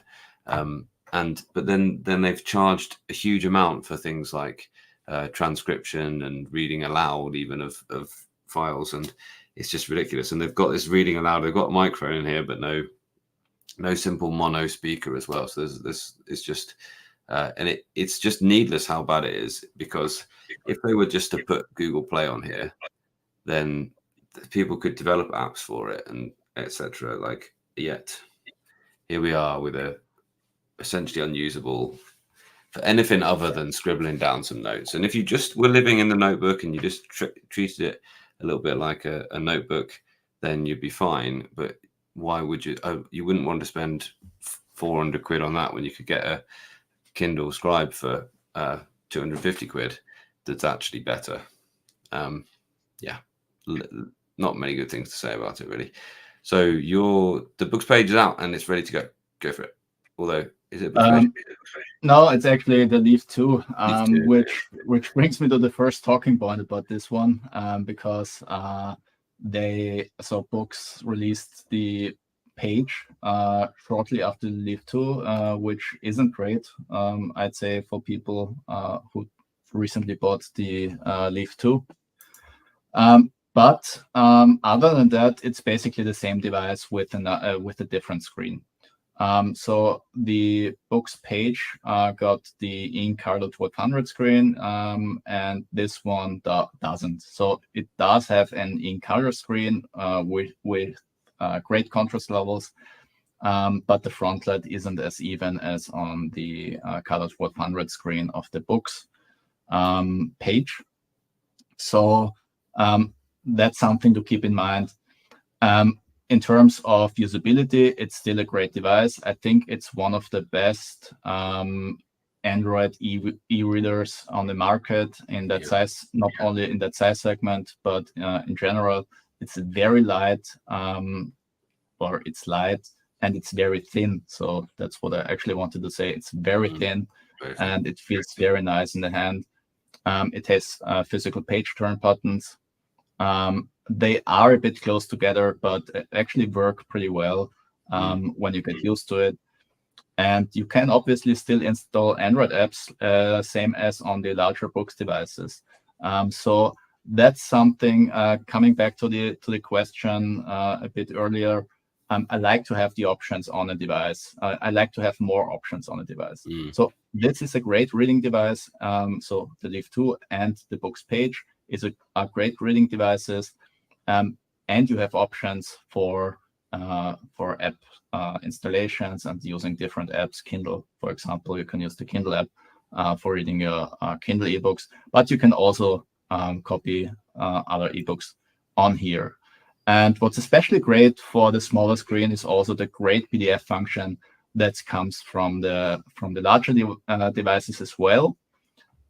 So you can zoom in. You have the columns mode, which changes the different portions of the screen automatically. So you're keeping the zoomed in portion of the screen, and that's especially great on a screen of this size. So if you want to read PDF files in a more bucketable way, the Boox Page and the Boox Leaf 2 great options. Cool. So yes, the Page is just the more up-to-date version. It also has the Boox Super Refresh. I imagine that means the battery life wouldn't be so great. There was a question about what's the very best battery on the market at the minute. It's probably one of the Kindles or the Remarkable. Am I right in saying that? Yeah, I would agree. Yeah. Yeah. So the Kindle Scribe, the Kindle Scribe is especially great. Like you said, you pick it up after a few weeks, and you can still just flip open the cover, and it turns on without even needing to touch the power button. So that's great, and it almost loses no charge.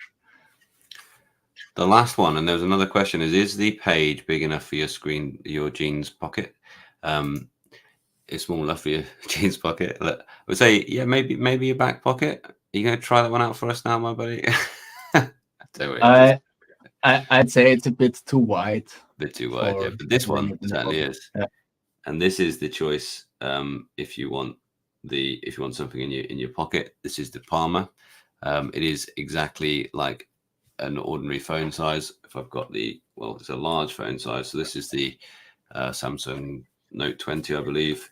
So it's kind of, just as wide as that, a little bit taller than that. Excellent screen on there, excellent screen refresh qualities. It's just a really nice, light, like kind of joyful reader, I would say it is. It's a really nice one. If you just want something that you can just pull out, get straight back into that book that you were reading, straight back into that novel. If you were wanting something that, around the house, you can just check your Reddit or check your social media, check your threads or your YouTube analytics or whatever like this. It's a really nice way of doing that. You've still got the excellent Boox keyboard, and so you can use voice typing and things like that on it as well. But it's just not quite a replacement for your phone, and you've been talking about it quite a lot, you guys in the audience, which has been nice to see, nice to read. As we've been going along, and it just, come on, if it just had a SIM card tray that worked in the West as well, and also the other thing I'd like that a phone would have would be to have the fingerprint reader where your thumb is. That would just be really nice, because I don't know, putting a pin in every time a phone boots up is a little bit of a nuisance. Now, and especially when you're on a live stream and you've got to take it off screen to put the pin back in, that kind of thing is just a little bit of a nuisance. So somebody else is this a live stream? Yes. So I try not to show my pin off.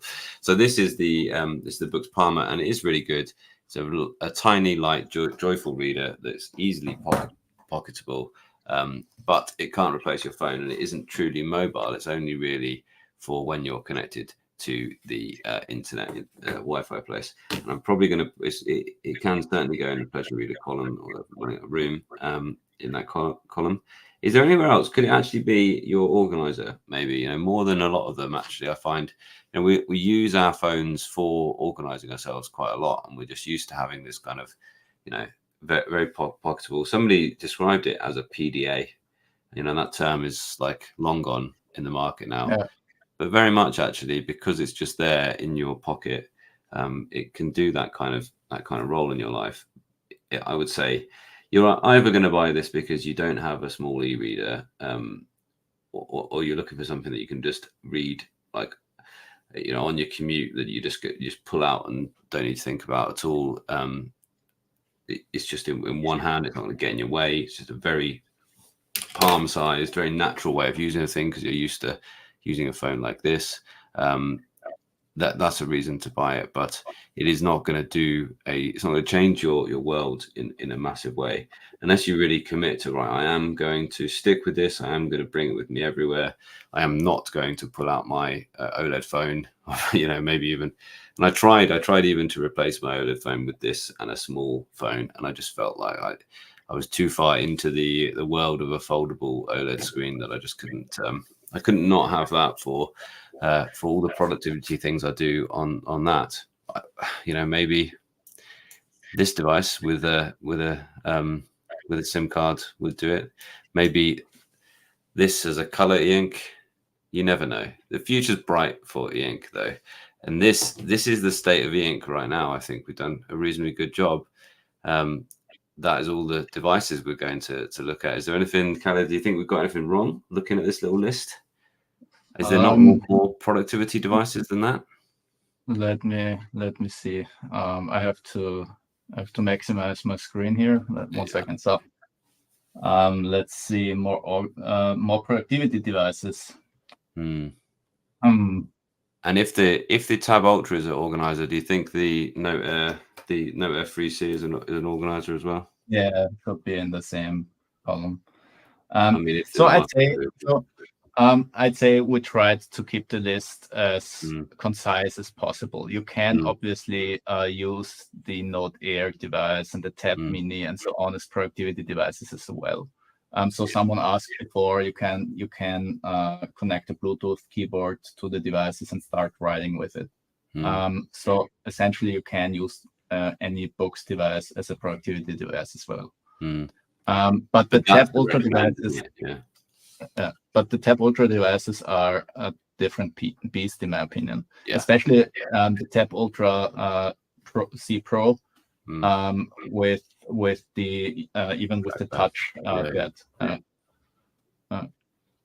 Yeah, it's gonna be good. We'll fire into some questions. You got a bit more time for questions? Yeah, let's do questions. Yeah, let's fire in. Yeah. I think cheap e-ink monitor is an interesting one. And somebody also asked earlier on for how does the Space Desk work? Okay, well I can show you in a few moments, because it's very, very straightforward to do. You just open up Space Desk, and you will see it asks you to connect.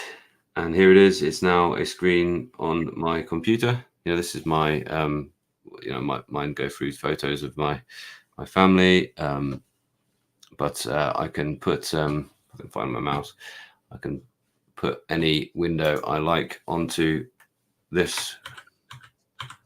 Here it is. Here we are. This is our live stream. This is now a monitor on my computer that I can operate with the same thing there as well. So a cheap. I think in a way, I'm actually looking at an e-ink monitor and discussing that. Let's just close this down now and go back to that. You see, Space Desk is a very viable alternative to getting a dedicated monitor. I don't know why it's gone for the new Note. I'll get the Note back again. So that's a really good way of doing that. This is certainly not a cheap e-ink monitor, but my question at the minute is this is not much more expensive. It's a tiny bit more expensive than some dedicated monitors. So I'm wondering if a cheap e-ink monitor involves just actually using what already exists in the Android ecosystem and using a Space Desk. Any thoughts about that question? I'll find a comment about it. No, agreed. Space Desk is a actually easy to use option for expanding your screen size. Yeah, obviously it's not a 24-inch display, but still. Yeah. And maybe also ask, why not just sell monitors and leave the software choice up to the user. Yeah, I think the problem is that books have the difference you can see between some of these devices and how far along books are, shows you that it's not easy to code and make things look brilliant on e-ink. So, for instance, the Lenovo, I find lots of ghosting, lots of things on here because they just haven't developed yet the algorithms to really clean up the e-ink as it refreshes. Again, using the Remarkable, you can tell that they when you go back from something with the book super refresh and you use the Remarkable and you see the kind of ghosting that you get when you change page, it's kind of like it's a bit hit or miss. Sometimes it's really, really bad and sometimes it's really, really good. But it's just, it isn't as easy as just display computer on e-ink and it will look great. They have to work on the algorithms. And I think that probably the people who crack the monitors will be the people who manage to have some kind of processing on the monitor to run the e-ink refresh rate and accept the feed and be able to sort of live optimize whatever's being fed to it to make it look good. And that will mean actually having processors on there as well. So I could see maybe a collaboration between somebody like Space Desk and Boox to get really good to make it. I don't know if you noticed that it didn't look quite this good when it was on monitor mode. It looked kind of, the contrast went a little bit and everything like that. And that's because Boox haven't worked on that particular app and made sure it is working perfectly. But it's certainly a possibility. Is that okay? Any other points about monitors? Any other questions? Interesting one. What else have we got? Random question. Power button appears to be sat at an angle. I will just change the battery pack then. Just when it's supposed to be like that, it still works. That have you got a Kindle Scribe to have a look at, mate? Yeah, I'll put you up. I'm just checking. No, man, actually it doesn't. So I'd say it's not. That's not normal. But if it works all right, personally, I wouldn't care too much about it. If it gets worse, I'd contact the Amazon support before the warranty runs out. So, yeah, it might even be worth contacting them and telling them that you've noticed that, so that if it goes wrong, you've got a logged complaint or logged incident within the warranty time. That might be a bit of advice. But Amazon is usually pretty easy to handle, or Amazon actually handles warranty pretty well. So usually there is no problem with getting Kindles fixed under warranty. So cool. Can you compare the Tab Mini C to Kindle Paperwhite? I don't have the Kindle Paperwhite here. I have it somewhere else. But I have the Kindle Oasis, so let's go with the Oasis, which is very similar in terms of screen quality. Let's open up a book. So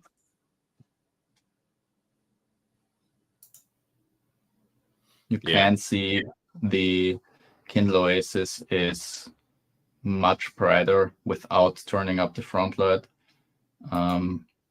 So it's essentially the same with the Kindle Paperwhite.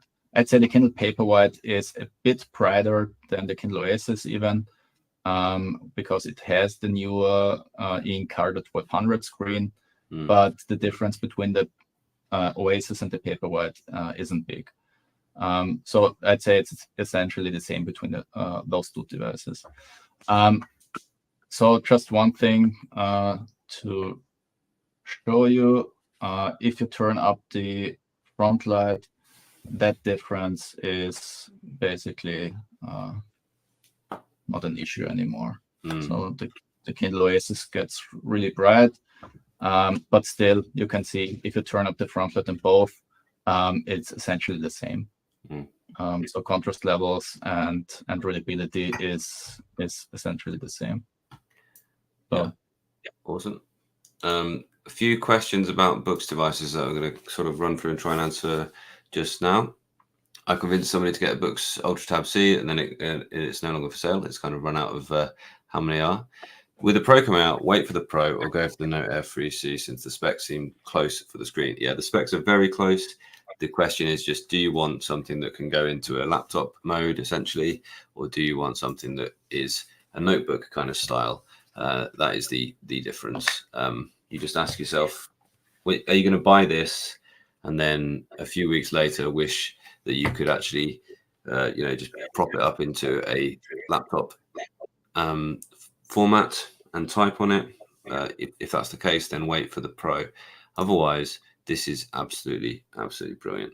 And then how would you evaluate the Note Air 2 Plus and the Note Air 3C? Well, luckily I've got a video where I've done just that. As a note-taking device for the student, take note. Can you take notes and record your lecture at the same time? Yeah, you do have the option in the note-taking app which I'm, a minute now. You do have it's in the insert now, and you do have the recorder there, and you can be writing at the same time as recording. I think that's answering your question there. And then you pause it and it exists as a little, you can continue it now. So they've changed this as well. You finish and it exists as a little recording that you can actually move around. And you can play back, etc. as well. So it is really good for that functionality. I would definitely recommend these if they weren't a bit expensive compared to some of the options. Can you, in the split screen option, you can't, as far as I'm aware, you cannot run split screen in this, in the Notes app. So let's see. You can run split screen, you can run split screen for Notes, but you can't have a second instance of Notes. So the way I've always got around this is, well, a lot of my note-taking actually happens within a little PDF anyway. So I'm essentially running split screen of my PDF on one side and my Notes app on the other side. And that's how I'm generally using that. They have changed it now such that you can actually have 2 instances of the PDFs, but you have to run that, I believe, through the PDF app. And you've always been able to get a book notebook, so a notepad which belongs to a book in this split screen mode. So, and yes, you can. I'm pretty sure we can continue recording while we're note taking on the other one. So if I X that and I go with the insert folder, yeah, and I'm recording whilst I'm note taking on here. No, it stops. So immediately I went across and started note taking on this side. It did stop. So that's something that, yeah, they ought to. Oh no, it hasn't stopped. I wonder if it was in there. So finish that. Let's just listen in if it did actually capture all that.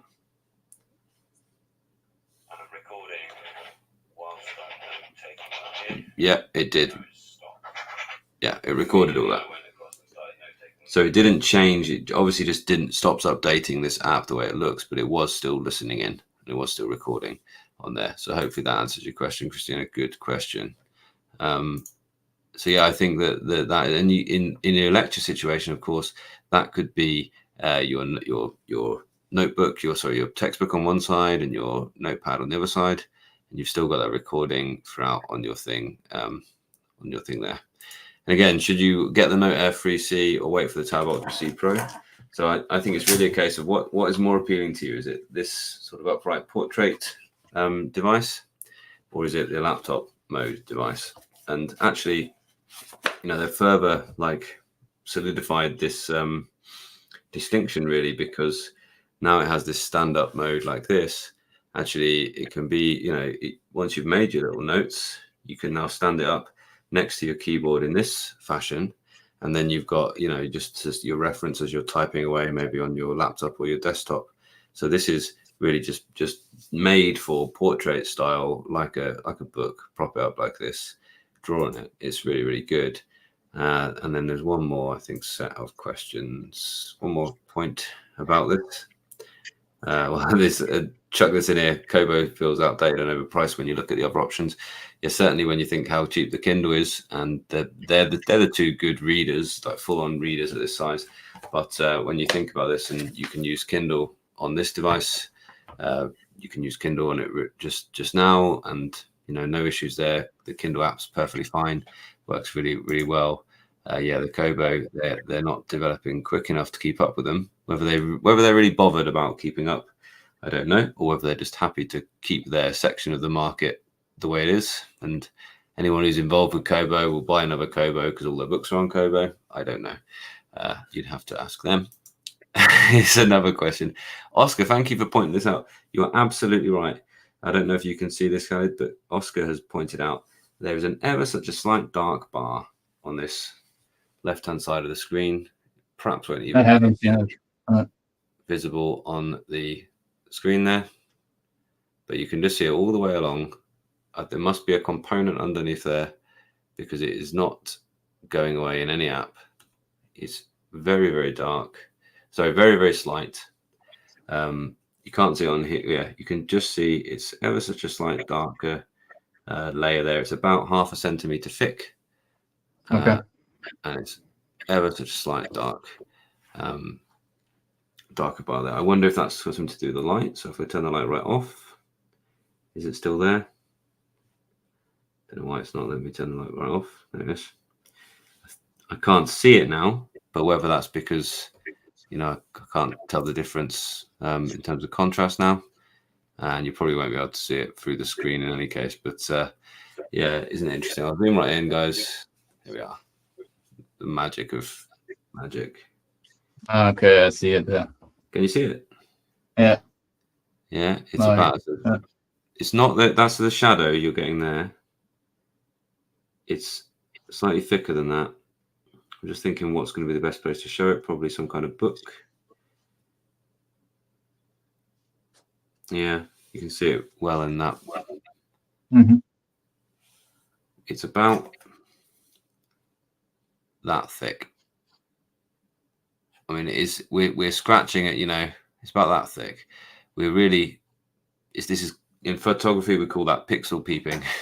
Yeah, never notice. But actually, it's there, and perhaps it shouldn't be. So interesting.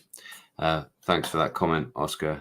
There is ever such a slight dark bar on the left side. Okay, cool. Some other questions. Wow, there's been loads of questions. Yeah, this one. Can you have a little look at this one, please, Khalid? And I will go through and have a little read if there's other things we can maybe talk about. Yeah, the Hisense ink phones. Personally, I haven't used one because they are actually hard to get in here where I live. In the past, you were able to import them from China, but those shops closed down. So some sellers on eBay sold them a couple of months ago, and if I'm not mistaken, on AliExpress as well. But it's really hard to get, in my opinion.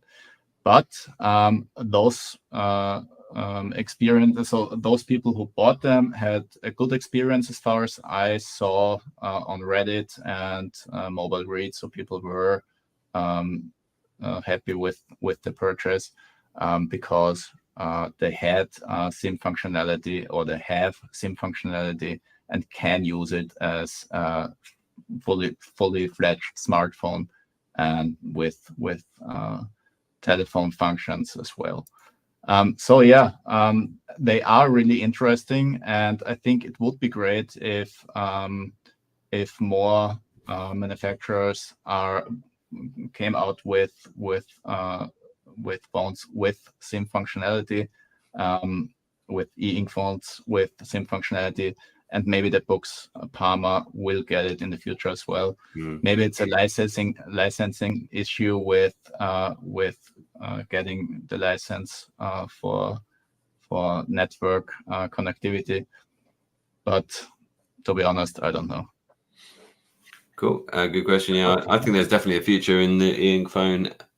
I wonder about that dual. Do you really want to carry around the two screens? Would you just find yourself always ending up using the LCD screen anyway? It's an interesting one, isn't it? There's been a few. I have something else here, which I will make a video about. which is the TCL Next Paper phone. Oh, right. They have something. So let me get it out here. This is live unboxing. Like it. Yeah, live unboxing. But to be honest, I'm not sure what's in this box other than the phone. But let's get back to the phone. Yeah. So what's interesting about this one is it is using the Next Paper screen technology, and the very first video on my channel was the Next Paper 10S from TCL, which is a tablet with the screen technology. It's actually an LCD screen. So it's not an e-ink screen, but according to TCL, they are using specific filters or exclusive filters for filtering blue light. And you can see it has a very heavy matte coating. So you can see it. It reflects, obviously it reflects light, but it's not as the same as a regular smartphone. So wow, yeah, there's massive difference, isn't there? Yeah. And it really, so I didn't like that the TCL Next Paper 10S, so the tablet that they first released with that technology, I really didn't like that it didn't have an RLCD screen. So it was introduced with RLCD technology, but they released it with an LCD screen. Yeah, that's how they promote it, isn't it? Yeah, yeah. But what's funny is I have been using the TCL Next Paper 10S more than any other tablet because it's so great to look at. The matte screen does make a difference, and it's different than putting on a film on a regular phone like this one. So I think that's also a nice option just for the screen. So I won't do or maybe I can do it with when you answer me a different question. The first setup, and we can have a quick look at how color content looks on the screen, because it does look like printed paper actually. Yeah. So cool. Let's do that I've certainly got some more questions about the Note Air 3. So why don't you go through that on the corner there and see if you can have a quick look. Fabulous. I love it. Unboxing live. Wasn't expecting that tonight, but we've seen it. We've had it. It's brilliant.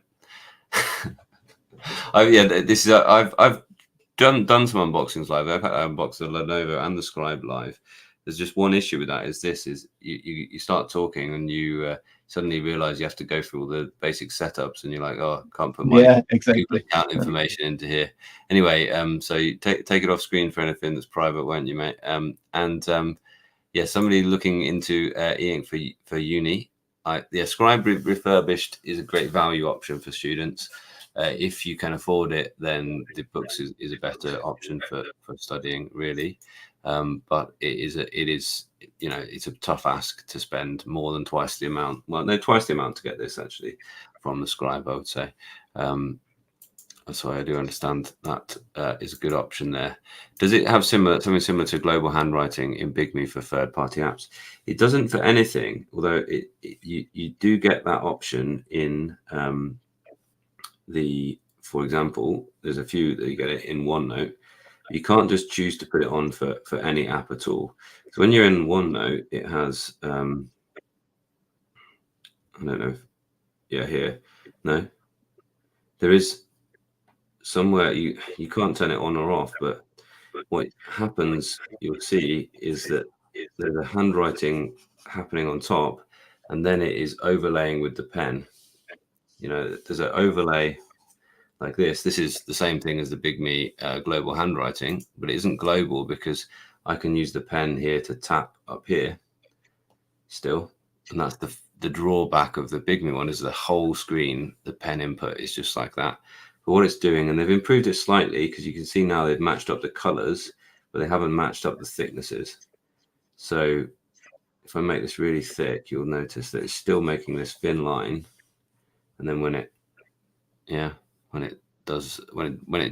renders the stroke, than it is the thick line of whatever pen you had. So it's not ideal, but it'd be great if we could just put that on anything, because it is a workaround, which means that you can enjoy using these apps, even if they're not perfect.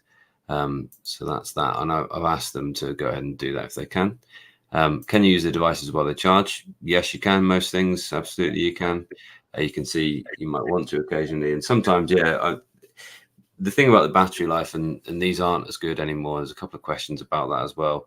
Now that it's got extra GPU in there, that they are more power hungry. And sometimes you'll be thinking, oh, I'm using it next door to my laptop, so I just plug it in with a USB-C cable whilst you're working next door to a laptop. It trickle charges, but you go from 30 to 70% or something like that in the hour you're spent with next to a laptop, and that there you are. It's that's what keeps you going for the next day or so. But yeah, you mentioned the Tab Mini will get you through the day, and that's not what we're used to with an e-ink device. That gets you through the week is what we're looking for. Does the Air 3 have a GPU like the previous Tab? Yes, it does. Yeah, so the actual processors and the GPUs and kind of internals, apart from the extra RAM of this device, they're almost identical to the Ultra C Pro. So this is just as fast, really. It's got the Ultra C Pro's got extra RAM. I don't even think it has extra storage. I think it's got the same, but don't hold me to that one. They both have the expandable storage. Anyway, the TF card slot. So really, the compromise isn't on performance. The compromise is on the keyboard case. Just ordered the Air 3. Fingers crossed for you that you love it as well. What pen would you suggest? Yeah, I wanted to field this one because it ships without the Pen 2 Pro. So this one, the slightly cheaper device, ships without the one with the eraser. But the eraser is less necessary now because you have this Smart Scribe function where anything that I scribble over, it says, oh, that's a delete. So actually, I prefer this. It's a bit like what the Supernote have done. They've just come up with a solution. The other things like this Smart Scribe or doing lines.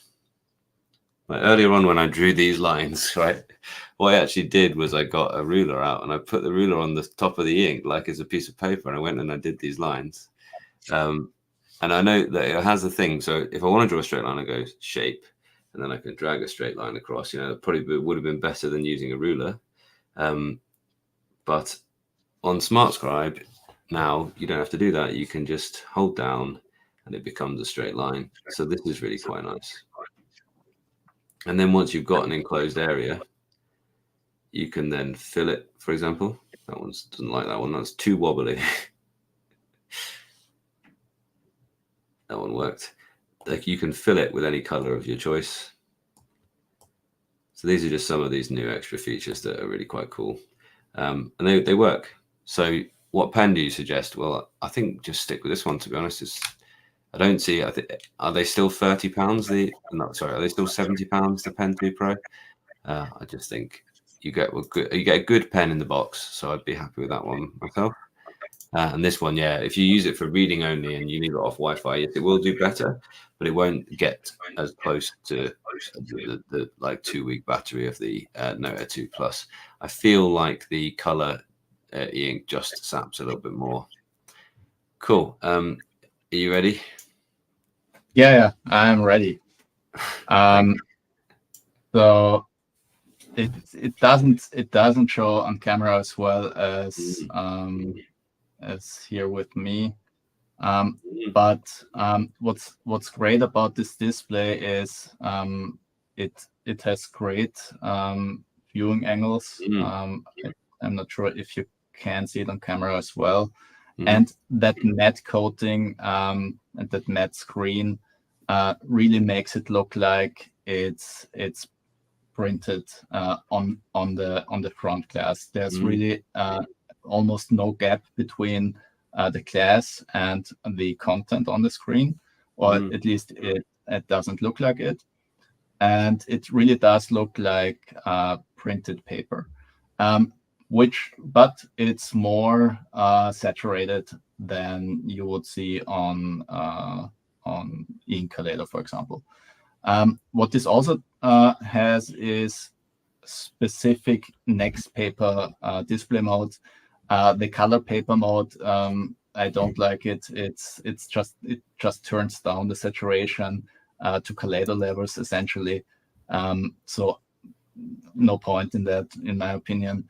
But the ink paper mode, let's see, that takes a second usually. The ink paper, so that's the Kaleido mode. You can see it still has colors, but it's much less saturated than before. But the other one turns it into black and white mode. And with that one, you should be able to reduce blue light emissions even more. And there is even, let's go to the settings. There is even an eye comfort mode. For some reason, I can't enable. I think I can't enable it in this mode, but you can do more orange light set. You can do a more orange light setting, same as on e-readers, with turning it more orange in the night and when reading in bed. So that can help as well. You can obviously do that as well with a normal smartphone, but you don't have this heavy matte coating, which is a unique selling point of the next paper devices. So I think it's nice, and I will have a closer look in the near future. So stay tuned for that. I think it's a cool option or a cool alternative to dedicated ink devices. Obviously, you don't have the full ink experience, but you have phone functionality, which you don't have with the Boox Palma, for example.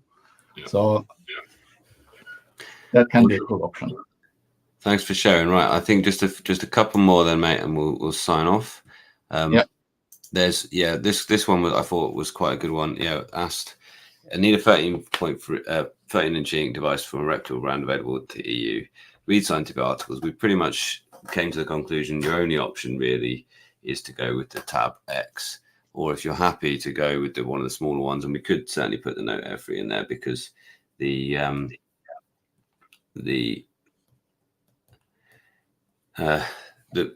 Neo Reader modes are really quite good, and you can scale the PDFs quite nicely and use article mode in there.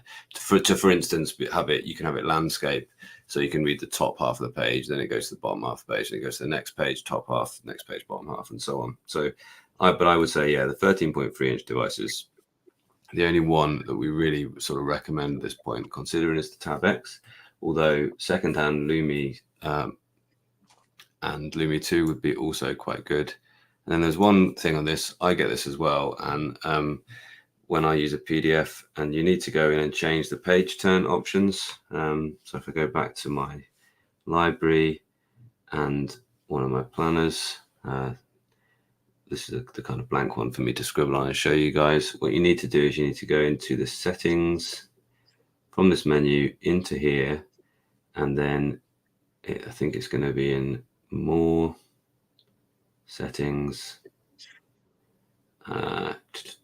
touch settings, and you need to change it to mode 6 basically. Okay, mode 6 means that the single press is only happening at the top here. By default it's on mode 1, where in mode 1 to get to page turn, you touch anywhere on the right hand side, anywhere on the left hand side, it will turn forwards or back. If you're using a PDF for lots of handwriting, you want to have it on mode 6, because then essentially all the area where your palm's going to be is not going to do anything, but you've still got the option to touch forward and backward at the very top. So I hope that answers your question, Anne. And then you won't have any issues. It'll be brilliant after that. Okay. I think that's that. I think yes, Ekbala wanted to see the TCL with the backlight off, sorry, on, without backlight on, but you wouldn't be able to see anything without the backlight because it's a transmissive LCD, but you could have it right down, I suppose. Would I be right in that? Yeah, no, you're right. It's transmissive, so essentially backlight off means the screen is black. Cool. Guys and girls, it's been 2 hours. That is the current state of e-ink. Thank you so much for being here with us. Thanks, Chalid. Well done, mate. Thanks. We've done it. Thank you. I guess if we want to spend another hour, we could say, well, what's next? We could definitely. Yeah. And I hope that, you know, you'll see, I hope we'll see more coming into this box here. Personally, I'm excited for this box, digital sketchbook, or maybe even writers. You can see we've got lots of good note takers. We've got lots of good readers for pleasures, some good organizers, a few more productivity devices might really do well, because e-ink, this latest thing that Boox and everyone have done with the e-ink is pretty amazing. It's pretty remarkable, frankly. It's a new thing still, and you know it's a new world of productivity on e-ink and enjoying these screens, which are absolutely brilliant pieces of technology. Okay, so thanks once again. Thanks as well.